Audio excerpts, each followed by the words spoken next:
Welcome back to Bubbles in the Wind. So, how's this coronavirus treating you? How is the lockdown treating you? For me, it was really bad when it started, and then I kind of got adjusted to it, and now the cases are coming up again, and the lockdown is coming back again, and I'm feeling little down actually, because I was thinking, okay, this is gonna end, everything's going back to normal. But I guess it's not going so fast, huh? So if you're watching this channel, I'm sure you must be little affected with all that's going around you, because you still have feelings, you still care, and you still have some depth left. That's why you're watching this channel. That's the proof. So if you're watching it for the first time, please do subscribe. I see that, not that in my channel, I see everywhere that there are a lot of views, but the subscribers will be 1% of the views. You know why is that? That's the reflection of our society, of what we have become. We do not want to commit, we just want to pass through. We don't want to, commit by at least, giving a like or big commitment of subscribing. No. We don't want that. What we want is just pass through, right? Just pass through without touching anything, without causing any ripples. So that's a topic that I'm going to talk about today, and also share the poem, because I was just going through this book. This is the book that I was talking about, which I published in my high school. That's Bubbles in the Wind, which is the name of this channel. And I was just browsing through the poems, and the first poem on this is called, one second, Life, okay, which I've written in my 8th standard. 8th standard in India means you are 13 years old. And when I read the poem, I felt, oh my God, for a girl who has just turned 13 and just entering that crazy teenage years filled with fantasy and dreams and hopes and expectations, the poem that I wrote here is shocking. What I've written here, it's shocking. And I was thinking, I had that much depth when I was that much young. So where has this depth gone? Obviously in my age right now, I should have depth, because I've passed through so many experiences. But to have that kind of a depth, when I read the poem, you'll know, to have that kind of a depth at that age is astounding. And when I thought about it, I think the main and the most important reason is because I was not filled with all this sensory distractions of the internet and the the television and the movies and everything. Because okay, we had television, but that was only like one movie per week, and only some programs, I think on Wednesday we were allowed to watch. So it was like the only thing that I had for entertainment was books.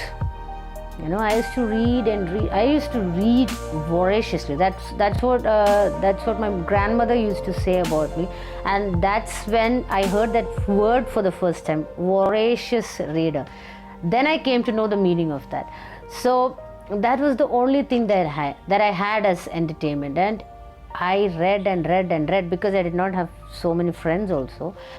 And we did not have much of a social life, because I was brought up by my grandmother. So it was just school, home, like that. So I got that. That's where, that's where you get that depth from, because too many distractions make your brain go haywire, and you cannot put concentrated effort in one place. Like I knew going the social media too much, too much of it is bad for you and all those things. But I had these phases of getting addicted, then I'll keep it off, then getting it. I mean, it's the internet is awesome. I'm not saying anything against that, because that's the reason now I can talk to you, and you can see me, and you can give feedback, and we have this communication. But I found out by myself, like how my brain gets distracted. Like when I'm looking at something in WhatsApp, suddenly this notification comes from another thing. So instead of just looking at WhatsApp, my attention goes to the other thing, and then I go to that. So that's the problem. If you're just concentrated in one thing, if you're just doing that one thing, at least it's not so bad. So I try to reduce that a little. Anyway, so the topic was depth. The depth of our hearts, the depth of our minds. So I'll read the poem. Now, as I told you before, now I should obviously have this depth, because I've gone through life, I've gone through so many experiences, I just told you. But to have that depth at this age, that's the focal point. Don't lose it, okay? So I'll read the poem.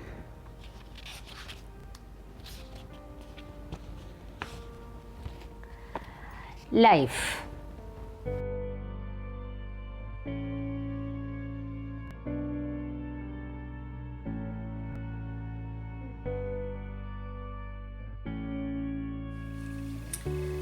Life. The poem now. Life. Coming back after my aunt's marriage.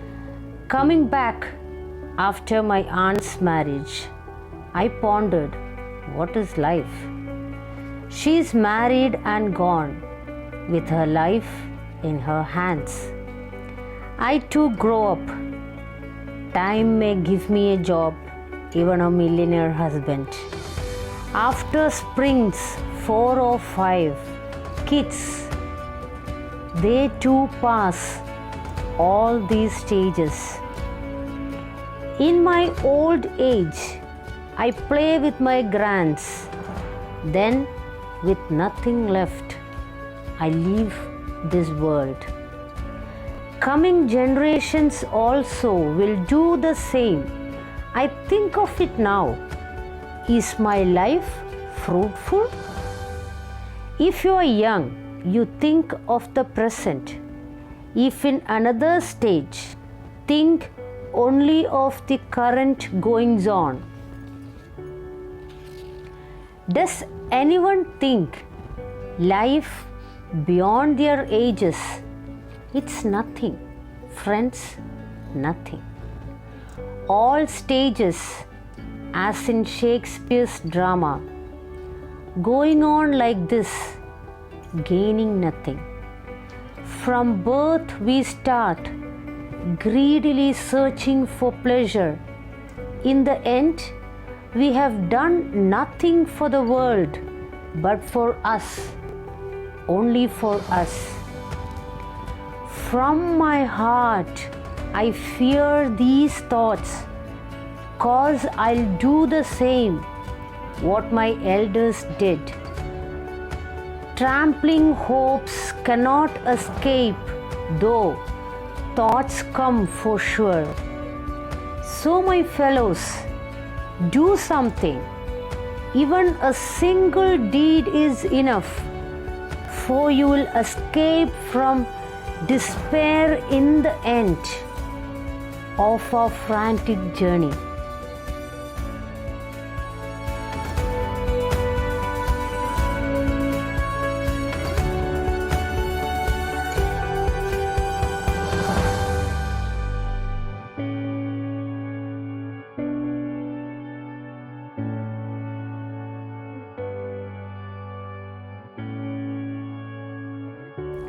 So, my fellows, do something.